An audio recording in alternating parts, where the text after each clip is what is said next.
Ada kajian juga. Bismillahirrahmanirrahim. Alhamdulillahirabbil alamin. Salatu wassalamu ala Rasulillah ma ba'd. Allahumma anfa'na bima 'allamtana wa 'allimna ma yanfa'una wa zidna ilman. Assalamualaikum warahmatullahi wabarakatuh.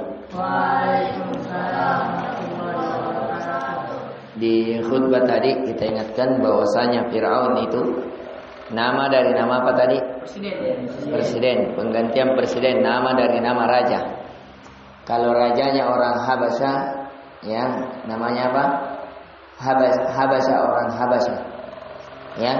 Tapi kalau namanya misalnya orang Indonesia, presiden. Kalau orang Mesir namanya itu tadi Fir'aun. Ya, kalau di bahasa Indonesia namanya Ramses. Siapa tadi namanya ini Fir'aun yang ada di masanya Nabi Musa? Al-Walid bin Mus'ad bin Rayyan. Ada juga yang berkata langsung saja Mus'ad bin Rayyan. Mus'ad bin Rayyan. Itu dinukil oleh Ibnu Katsir dan dinukil juga oleh Ibnu Jarir at-Tabari. Jadi ini namanya. Sekarang kisah cerita singkatnya. Kenapa dia membunuh anak laki-laki, membiarkan hidup anak perempuan? Pernah suatu malam raja ini mimpi. Raja ini apa? Mimpi. Yang mimpinya dia bermimpi bahwasanya ada cahaya yang muncul dari kerajaan Baitul Maqdis, yaitu kerajaannya Nabi Sulaiman alaihi salam, yang sekarang itu yang diperjuangkan oleh orang Palestina. Ada muncul cahaya. Kemudian cahaya ini melahap seperti cahaya api, melahap kerajaannya siapa? Fir'aun. Semuanya dari orang-orang yang bersama Fir'aun itu terlahap, terhancurkan, terbakar, kecuali dari rumah-rumah orang Bani Israel. Inilah yang mengakibatkan ketika dia bermimpi, terbangun dia, langsung dia ajukan pasukannya, kumpulkan semua pesihir, kumpulkan semua penawil. Kenapa? Apa maksudnya ini mimpi saya? Akhirnya berkumpullah semua para penyihir-penyihir, para mantra-mantra, para penawil-nawil mimpi. Malam-malam, tengah malam ini, namanya Firaun maunya kalau tidak ambaki. Ya, akhirnya berkumpul. Di antara ulasan tafsirnya bahwasanya kerajaannya akan dihancurkan oleh Bani Israel. Yang namanya api sifatnya melahap, sifatnya menghancurkan. Yang namanya cahaya sifatnya ketenangan, sifatnya kemenangan. Itu di antara tafsir mimpinya. Akhirnya pada saat itu, besoknya langsung dia kumpulkan semua pasukannya.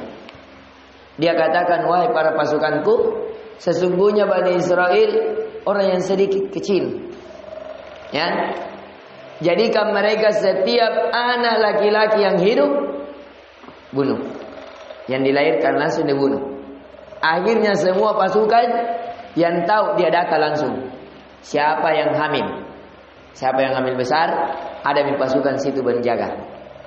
Kapan lahir mangea anak laki-laki langsung dibunuh. Ya, akhirnya pada masa itu di antara orang hamil mamanya Nabi Musa alaihi salam. Di antara orang hamil siapa? Mamanya Nabi Musa. Maka dia takut. Ketika ditahu, keluarlah dia di subuh hari, sebagaimana yang dibaca Ustaz Abdullah tadi di surat Tasim Min.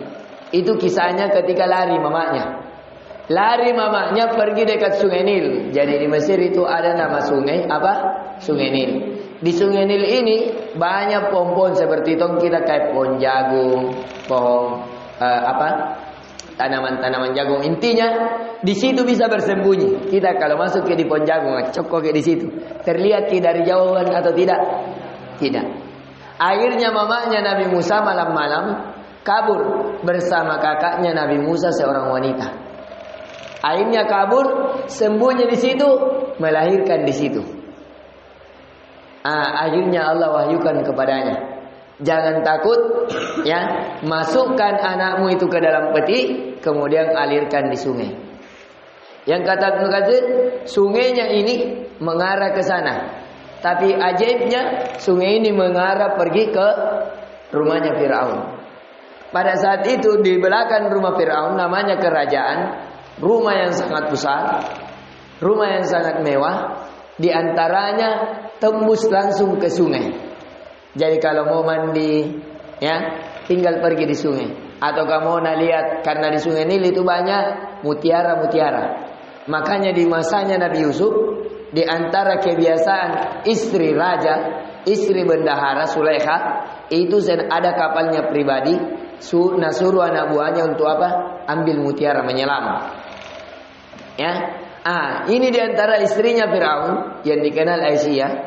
Dia pergi ke belakang, ya. Tapi kembali lagi. Setelah itu, karena di belakang diikuti oleh pelayan-pelayannya, akhirnya pelayannya tetap standby di belakang. Dia masuk. Ketika pelayannya masih standby di belakang, tiba-tiba muncul keranda, ya, dalam peti. Akhirnya dia ambil. Memang itu peti singgah. Pas di belakang rumahnya siapa? Firaun. Akhirnya diambil. Ternyata diambil anak yang sangat gagah. Gagah sekali. Imut ki. Akhirnya dipeluki, diambil ki. Pelayannya yang satu langsung lari. Pergi kemana? Ke istrinya siapa? Firaun. Istrinya Firaun baru lihat Nabi Musa langsung jatuh hati. Nah, lihat Nabi Musa langsung jatuh hati. Kebetulan itu Firaun lama menikah, tidak ada anaknya. Tidak ada apa? Tidak ada anaknya. Akhirnya makanya istrinya mengatakan qurratu aini. Jadi biar anak ini hidup, biarkan hidup sebagai penyejuk pandangan mata saya dan menjadi anakmu. Ya, bisa jadi di kemudian hari ini membantu kita. Akhirnya diangkatlah menjadi anak angkat. Ya, namanya laki-laki. Laki-laki itu kelemahannya di perempuan.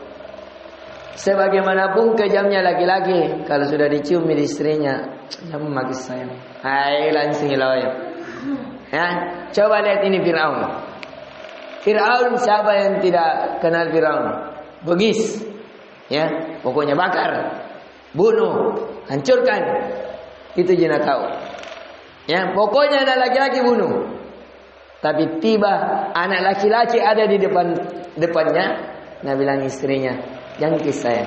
Jadi kami ini sebagai anak tak. Ya, kebetulan tidak ada anak tak. Akhirnya diambil. Luluh hatinya. Tapi di sini hidayah dari Allah. Hidayah dari Allah. Di sini kita ambil pelajaran bahwa Allah kalau ingin menyelamatkan seseorang, walaupun seluruh penduduk langit dan bumi membahayakan seseorang, tidak ada yang mampu membahayakannya. Firaun sudah mengambil keputusan, semua anak laki-laki dibunuh. Tentara sudah siap, pokoknya ada anak laki-laki dibunuh. Ajudan semuanya mengerti apa kata Firaun, harus dibunuh. Tapi bersamaan dengan itu, ada anak laki-laki masuk ke dalam rumahnya, tidak dibunuh. Kenapa? Karena walaupun laustama al-insu wal jinnu ayyadurruka la yadurruka illa ma kataballahu lak. Walaupun seluruh, kata Nabi, penduduk langit dan penduduk bumi dari kalangan jin dan manusia berkumpul ingin membahayakanmu, maka tidak ada yang mampu membahayakanmu kecuali apa yang Allah takdirkan. Coba lihat Nabi Musa. Ini harus dimiliki seorang dai. Terkadang seorang dai banyak ancaman. Jangki bilang begini, Ustaz, kampung Kristen. Akhirnya malaki. Jangan. Tetap suarakan kalimat tauhid, kalimat la ilaha illallah. Kesalahan tentang salib tetap suarakan bahwa Nabi Isa bukan itu yang disalib. Jangan takut. Ya, mudah bagi Allah. Dikepung maki, diangkat ki di langit sebagaimana Nabi Isa. Mudah bagi Allah, biar lagi nak busur-busur ke 1000 busur tidak kena ki. Mudah bagi Allah. Ya, kenapa? Karena kalau Allah yang halangi ki, ada yang bisa kena ki? Kalau Allah yang jaga, ada yang bisa bahayakan ki? Tidak ada. Jangan takut. Itu pelajaran pertama. Akhirnya Nabi Musa tinggal di rumahnya siapa? Firaun. Lama kelamaan digendong, ya. Pada saat digendong, ini Nabi Musa ketika digendong oleh Firaun, ditarik jenggotnya Firaun karena jenggotnya itu orang Mesir rajanya panjang, tapi naik ke kare kena gulung-gulung begini. Jadi model panjangnya begini. Ini Nabi Musa karena dia orang kuat, ditarik jenggotnya ini Firaun. Sampai Firaun tak begini. Jadi kaget ke Firaun, mau lempar ini anak-anak kah? Tapi langsung diambil oleh istrinya. Nabi bilang, ngapa nih anak-anak ini kasakemma. Nah tarik jenggotnya sampai nak turun begini. Ditarik jenggotnya. Ya, akhirnya langsung Firaun mau bunuh ini anak. Ini anak mungkin yang bisa yang mau hancurkan. Kenapa ada kuat? Ada kelebihan. Langsung istrinya peluk dia. Pegang dadanya. Tidak, mungkin kita terlalu capek kapan. Kebetulan ngantuk kapan. Ya, dikasih kalimat-kalimat indah sama istrinya. Tidak, mungkin kita terlalu capek. Masa ada anak-anak ya bisa tarik orang besar kepalanya sampai tunduk. Apalagi kamu sayang ke orang kuat. Ya, tidak masuk akal ke. Akhirnya pada saat itu tetap Firaun bilang tidak, bunuh ini anak. Akhirnya istrinya menangis bersedih. Ketika istrinya bersedih, barulah di situ nampak kesedihan Firaun juga. Akhirnya istrinya didekati, berkatalah istrinya begini, kalau memang kita sepakat mau bunuh, kasih saja ujian anak ini. Kita kasih 2. 1 makanan dari kurma-kurma, 1 dari bara-bara api. Ya, kalau anak ini memang dia kuat, dia tahu bahwa kamu ini musuhnya, sehingga dia tarik jenggotmu. Kalau dia pilih kurma, ya berarti dia adalah musuhmu, bunuh. Akhirnya diberilah Nabi Musa alaihissalam 2 sesuatu di atas piring, di atas mangkok. Apa itu? Kurma sama bara api. Ketika didekatkan, maka Nabi Musa alaihissalam mengambil bara api dan ingin memasukkan ke mulutnya. Tapi ketika ingin masuk di mulutnya, namanya perempuan, kalau ada anak-anak pegang api langsung apa? Langsung loncat, langsung takut, jangan kina. Begitulah kejadian Nabi Musa. Pas dia pegang apinya, dia pilih, dia masukkan ke dalam mulutnya. Akhirnya langsung dihalangi oleh istrinya Firaun dan ajudannya. Akhirnya dia diobati. Makanya Nabi Musa ketika ingin berdakwah, dia ajak, ya Allah, ajaklah saudaraku Harun. Kenapa? Karena dia lebih pasti cara berbicaranya. Jadi Nabi Musa pada saat itu akhirnya lidahnya terpotong sedikit. Jadi cadel ki. Tidak pasti cara bicaranya. Mungkin kalau mau bilang RL. Kenapa? Karena digendak apa tadi? Bara api. Akhirnya Nabi Musa cadel. Jadi Nabi Musa itu orangnya cadel ki. Itu alasannya cadel. Maka pada saat itu Nabi Musa besar nih. Ketika besar diajar ke untuk mempedang, diajar berkuda, diajar ke fasilitas di situ, diajar bergulat, bersilat. Sudah tumbuh dewasa, namanya dia laki-laki super, laki-laki yang diutus oleh Allah ke bumi menjadi para nabi. Di antara para nabi bahkan dia ulul asmi. Akhirnya Nabi Musa sudah besar, ya, senantiasa bergaul dengan orang-orang Bani Israel, orang-orang Yahudi. Di antara kebiasaannya kalau mandi di sungai, orang baku lihat, dia tidak mau dilihat, sembunyi. Akhirnya dibilangi, kau burunu begini. Akhirnya Nabi Musa sembunyi tetap karena dia seorang raja. Akhirnya pada saat itu Nabi Musa alaihissalam ketika berada sudah mandi, disimpan pakaiannya di batu, akhirnya batu itu lari. Akhirnya dia kejar. Ketika dia kejar, dia tidak rasa ternyata dia kejar sudah keliling kampung. Akhirnya dilihat ternyata tidak ditahu. Itu.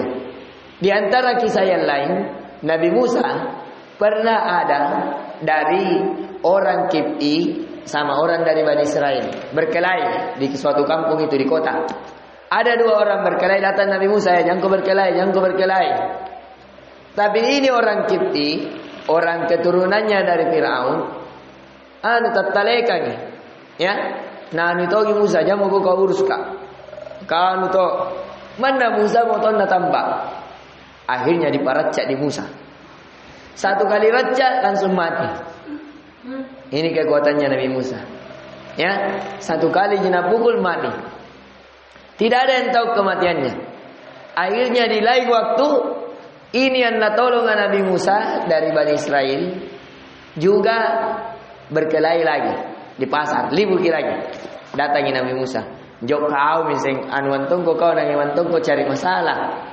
Akhirnya Nabi Musa mendekat kepada dia mengatakan, Musa, apakah kau mau membunuhku sebagaimana engkau membunuh lawanku yang kemarin? Dia besarkan suaranya, didengar oleh pasukannya Fir'aun. Akhirnya salah satu pasukan Fir'aun pergi melapor ke Fir'aun bahwa ternyata mayat yang kemarin itu dibunuh oleh Nabi Musa. Akhirnya Nabi Musa ya ketika sudah menjelang sore kabur. Ada orang tanya kepada Musa, lari kau. Kenapa? Karena itu pasukannya Fir'aun sudah siap-siapkan tentaranya mau kena tangkap, mau kau dikisos, mau kau dibunuh. Akhirnya Musa takut. Tidak pulang ke rumahnya Fir'aun, tapi lari ke mana? Lari ke Madian, lari keluar dari Mesir, tinggalkan Mesir. Sampai di luar Mesir, ketemu dengan anaknya Nabi Syuaib. Ketemu dengan siapa? Anaknya Nabi Syuaib. Anaknya Nabi Syuaib dua seorang wanita yang sedang mengembala domba. Pada saat itu orang-orang di sumur namanya laki-laki semua. Akhirnya dia namanya perempuan lemah, tidak bisa berantem, tidak bisa berdebat, tidak bisa lusuk-lusuk masuk nakero. Akhirnya dia berteduh di pohon. Berteduh di pohon, Musa lihat, kasihan tong ini perempuan, dia tadi duluan. Kenapa ini laki-laki ya pergi lusuk-lusuk, aturan dia duluan. Akhirnya Nabi Musa menawarkan dirinya, sini, saya kasih makan domba-domba. Akhirnya Nabi Musa masuk, karena dia besar tinggi, langsung dikasih jalan. Ya, akhirnya nak kasih minum semuanya. Sudah nak kasih minum, nak kembalikan ini sudah minum semuanya. Akhirnya ini perempuan namanya perempuan deh, gagatongin deh. Nampak deh rewatongi boy.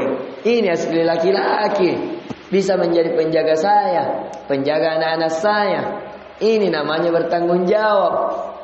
Langsung Nabi bilang begini. Saya lihat Ki bagus Ki kerja tak? Iku maki di rumahku. Kebetulan tidak ada pekerjaku. Nanti ku tanya abiku. Akhirnya pulang. Iku Nabi Musa. Kenapa iku Nabi Musa? Karena Nabi Musa tidak ada di rumahnya. Mau pulang di Fir'aun. Nanti dibunuh. Mau natola ini tawarannya ini perempuan. Di mana mau tidur? Padang pasir ini. Di mana mau makan? Di mana mau minum? Itu jadi syukurkah? Akhirnya nak terima. Sampai di rumahnya ketemulah dia dengan Nabi Syuaib. Akhirnya anaknya ini nak tanya bapaknya, Pak, kalau mau kita pekerja, ini bagus dipekerjakan.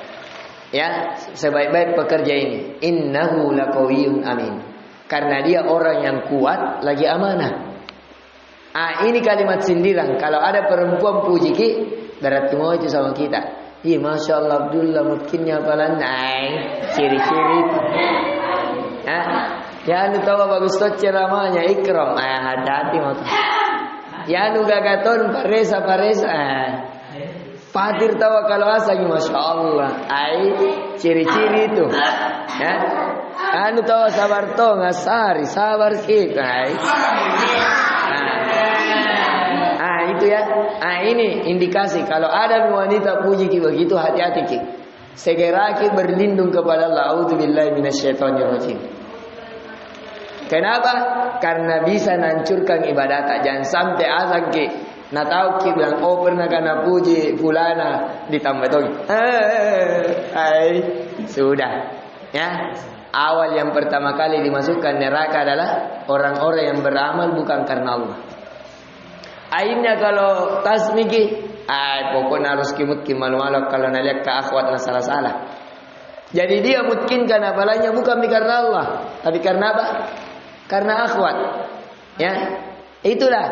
Wa man kanat hijratu lid-dunya aw imra'atin yusibuha aw yankihuha fa hijratu ila ma hajar alaih. Siapa yang hijrahnya, siapa yang ibadahnya kepada Allah hanya karena dunia atau hanya karena wanita yang dia ingin nikahi, kata Allah, maka hijrahnya atas itu tidak ada pahala di sisi Allah, tidak menjadi penggugur dosa amalannya. Naudzubillah. Maka dari itu jaga ikhlas tak. Kalian ini berat karena ada akhwat ya. Jadi sekali lagi para penghafal Al-Quran, saya ingatkan kalian ini berat. Kalian ini berada di ujung api neraka. Kalian berada di pinggir-pinggir. Jangankan kalian ustadz-ustadz saja, kalau berada bersama wanita begini, itu berat. Berat jaga keikhlasan, berat jaga pandangan, berat jaga hati. Hati-hati. Kemudian ini Nabi Musa kisah ceritanya. Jadi tadi kenapa keluar ke Mesir? Karena mau dibunuh. Baru kenapa bisa akhirnya pergi ke Nabi Syuaib. Setelah itu dinikahkan. Bagaimana bisa dinikahkan Ustaz? Bukankah Nabi Musa tidak ada wanita, tidak ada emasnya, tidak ada rumahnya? Bagaimana menikahnya? Dipekerjakan selama 10 tahun tanpa gaji. Kata bapaknya begini, nikahi ini anakku, tapi kerja kau sama saya 10 tahun tidak ku gaji kau, tapi ku kasih jaya kau makan. Ini boleh. Kalau orang miskin boleh. Saya termasuk menikah seperti itu. Saya menikah sama istri, tidak ada uang, biar 1.000. Tapi mau kau menikah? Kalau tidak menikah kan terfitnah mak. Akhirnya saya tawarkan kepada istri. Dia kan ada usahanya. Saya bilang begini, saya menikahimu, tapi wannu mau dulu dipakai acara, wannu mau dulu dipakai beli emas. Nanti saya cicil 1 juta 1 bulan kerja kat samamu. Akhirnya sepakat. Tapi masya Allah istri saya saking solehanya, baru malam pengantin baru, ya dibuka mi amplokah. Saya bilang ini amploknya bagi 2 kan? Bagi 2. Saya sekian juta, dia sekian juta. Saya bilang ini uang ambil semua, potong utang saya. Apa Nabi bilang? Kenapa ada suami istri utang-utang? Jadi bagaimana utangku yang 24 juta? Nabi bilang lunas semuanya. Masya Allah. Ini istri saleha. Akhirnya tidak ada utangku sama istri. Tapi ada utangku juga sama temanku. Karena saya membelikan tiket bapak saya sama adik saya. Sama diri saya. Beli 5 jas, beli 5 sepatu. Itu pun kenapa saya dikasih utang? Karena tinggal 1 minggu mau menikah. Natanya ke temanku, ada jualan tak Ustaz? Mau katanya menikah di mana? Bilang iya. Tidak ada. Biar sepatuku tidak ada, biar celana nikahku tidak ada, biar bajuku tidak ada. Bayangkan itu. Ya, mau menikah ini. Tapi karena kita jujur kepada Allah, menjaga kehormatan, akhirnya Allah mudahkan. 1 minggu sebelum menikah dipanggil Kak ngopi. Langsung dia bilang temanku, ambil ini Ustaz. Pakai saja uangku ini 24 juta. Terserah kapan baliknya. Jadi saya bilang, jangan sampai tidak bisa kubayar. Dia bilang, terserah kita. Ada piwan tak baru dibayar. Jadi alhamdulillah 2 tahun saya cicil baru lunas. Bayangkan. Itu lagi saya kasih lunas. Dia bilang lagi, kubelikan pakai lagi motor M-Max. Ganti itu motor tak, karena dulu motor saya jet call. Ya bukan ini. Beli makin ini motor. Nanti dicicil ke lagi. Saya bilang jazakallah khair, sudah. Ada nih motor dibelikan mak ini. Ada di Kiringan 5 juta. Akhirnya beli kain ini. Nah ini ya. Jadi itu kisahnya. Nah ini kisahnya akhirnya menikah Nabi Musa. Setelah menikah, dia diperintahkan oleh Allah untuk dakwai kembali Firaun. Disuruh kembali ke Musa ke Mesir. Akhirnya sebelum datang di Mesir, dia disuruh dia melewati yang namanya Wadil Muqaddas Tua, sebuah gunung namanya Gunung Tur. Disitulah dia diperlihatkan mukjizat-mukjizat. Karena kalau dia kembali ke Fir'aun, Fir'aun punya penyihir-penyihir. Fir'aun punya tentara-tentara yang kuat. Kata Musa, ya Allah saya takut sama dia. Ya, jangan sampai nasir kak. Saya takut sama dia, jangan sampai nasirang kak. Kata Allah, jangan kau takut. Ya, saya ini ma'akuma asma wa ara. Kata Allah, jangan kau takut ya Musa. Saya bersamamu. Saya mendengarmu dan saya melihatmu. Jangan takut, saya jaga. Keluhanmu saya dengar, minta tolong saya langsung tolong. Saya lihat dia mau celakai kau, langsung saya gampang, langsung wafatkan bisa. Ya, akhirnya Nabi Musa tidak terlalu yakin juga. Sampai baru di setengah perjalanan di Tur ragu. Akhirnya dia cari, dia mau, itu istrinya pada saat itu butuh makanan, butuh panas-panas. Akhirnya dia cari kayu bakar, ternyata masuk hutang-hutang, cari kayu bakar, ternyata dia tersesat. Ya, tidak tahu di mana istrinya nasimpa. Ternyata ketika sudah tersesat, di situ tiba-tiba ada cahaya yang bersinar. Inni anallah, kata Allah, ini sesungguhnya saya adalah Allah. Jadi dia melihat Allah. Jadi Musa itu di antara kelebihannya, dia pernah berbicara langsung dengan Allah. Dengan apa? Cahayanya. Di sini menjadi dalil bahwa Allah itu bisa dilihat, tapi memiliki tabir antara dirinya dengan kita, yaitu cahaya. Ketika itu Allah perintahkan kepada Nabi Musa, bahwa Musa, lemparkan itu tongkatnya, dia akan menjadi ular yang besar. Akhirnya lempar tongkatnya, tiba-tiba menjadi ular besar. Takut Nabi Musa, mundur bakal mau lari. Katalah jangan lari, ambil itu tongkat, dia akan menjadi tongkat kembali seperti semula. Akhirnya Nabi Musa dengan takut, malah kita pegang ini ularkah? Ternyata jadi tongkat. Untuk apa?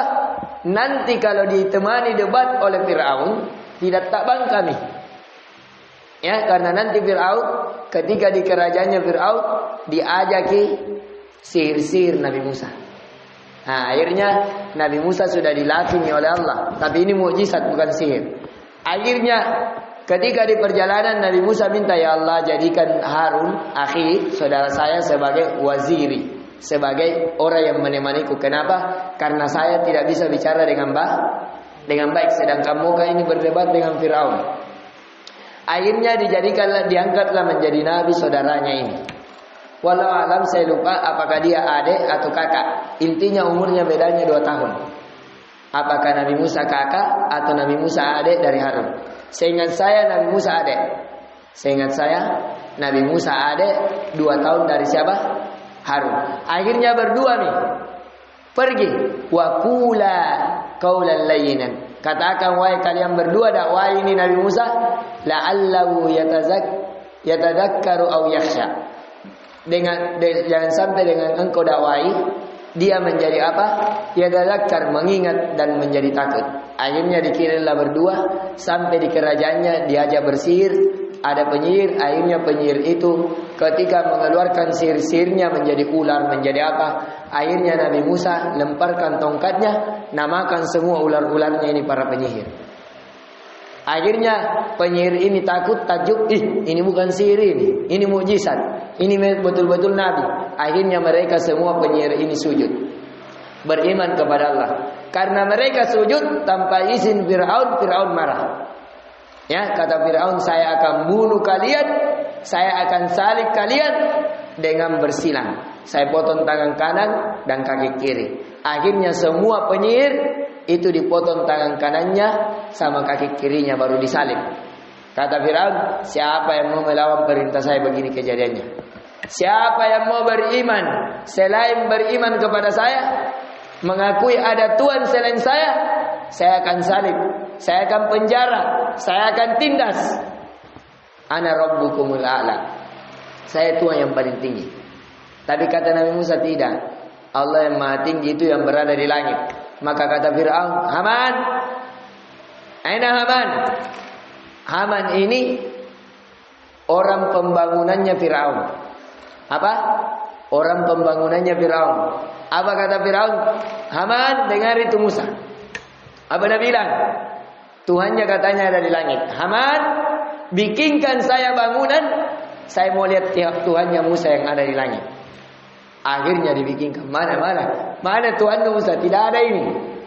Bayangkan itu Fir'aun. Ya, Nabi Musa, Tuhan saya yang lebih tinggi, dia ada di langit, kau di bumi biji. Ya, apa kata Fir'aun? Aman, bikinkan saya bangunan dari tanah yang sampai menjulang ke langit. Nah, mau kalian lihat Tuhannya Musa. Ternyata dibikin dada. Mana Tuhannya? Akhirnya Nabi Musa katakan, oh kalau begitu kau tidak lihat karena mungkin banyak dosa. Tuhan saya menghidupkan dan mematikan. Akhirnya kata Firaun, panggil itu pasukan. Itu yang 2 yang lewat, panggil ke sini. Langsung nak bunuh 1, nak biarkan hidup 1. Saya ini anak uhi wa umid. Saya menghidupkan dan mematikan juga. Ini kubiarkan hidup dengan tidak kupenggal. Ini kubiarkan mati dengan kupenggal. Apa kata Nabi Musa? Iya, tapi Tuhan saya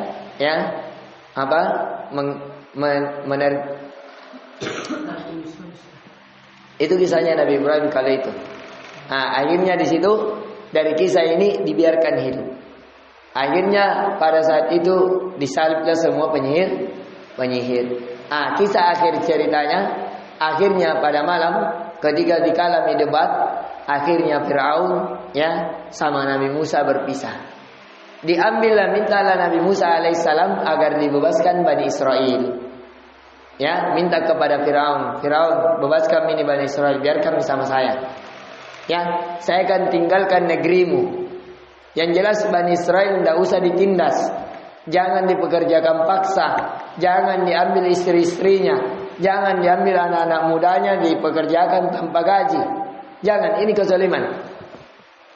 Akhirnya Firaun nak kasih. Sudahnya nak kasih, nak kumpulkan semua pasukannya. Sebentar malam serang semua apa yang dibawa Nabi Musa, kita tebas, kita hancurkan.